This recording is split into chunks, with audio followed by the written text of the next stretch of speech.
Hey YouTube, it's been a hot minute since I put up a video, so here you are. This is the photo where I left off, the roof and frame just sitting there as I set up all the measurements and just made sure everything was in place. I then took some filler with fiberglass strands in it, filled in the seam that was where the frame met the roof, and then I actually laid some fiberglass over that just to reinforce everything. It took a lot of sanding to clean it up, but it looked great after it was done. Also put the hatch door in the anchor locker, so the cuddy is now finished. At some point I will put a liner on it, just for one warmth, but also sound. Put the door in where the throttles, I'm going to call that the throttle box, so we can access and work on the throttle system that will be down inside the box. And here I am just doing what I've been doing a whole bunch of, is sanding. I laid out some filler, so this is an epoxy based filler, just to fill in all the little grooves and texture that fiberglass leaves.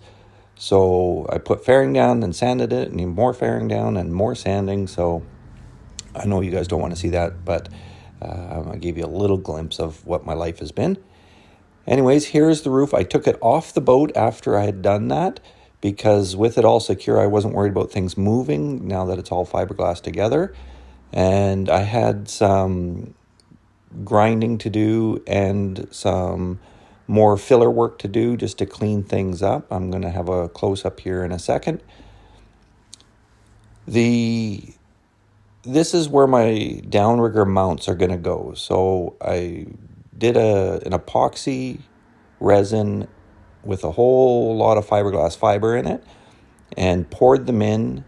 Because it had such weird angles and stuff, trying to make a mold would have been too difficult, so I did it this way. It worked out actually really well. The little hole that you see is just so rainwater can drain through to the back of the boat or any splashed up, and here's a better look at it.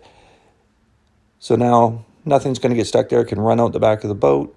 Don't have to worry about splashed water, rainwater, things like that. And it actually turned out better than I was expecting, so I'm happy with that. Here's a look at what I was talking about.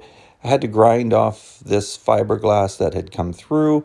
There was a bit of a gap there, so I filled it, and then I used epoxy filler to smooth it all out, sand it, more filler, more sanding. So once there's a primer on here, then you won't even know it was there. It would look like it meant. And I was able to keep all the lines of the original boat, which was really important to me because it's a good looking boat. I did trace out the windows. I've sent off the tracing to the window company to get an estimate on getting my windows done. And then I also gave the boat top a good scrubbing, clean all the dust and stuff off, because I am getting ready to primer it and also get a coat of paint on it.